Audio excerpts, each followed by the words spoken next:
press up and down button to set Fahrenheit or Celsius.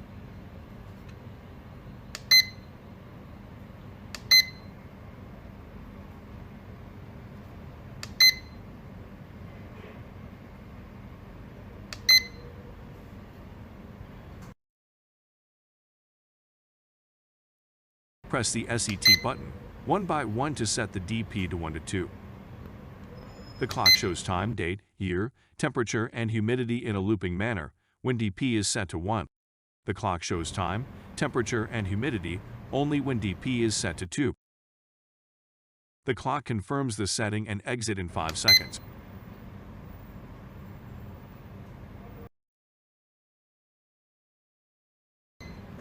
Holding the up button until to show L1, L2, or L3.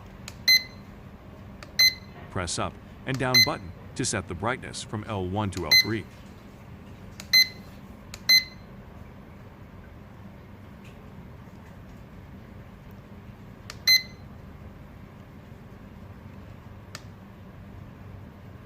The clock confirms the setting and exit in 5 seconds.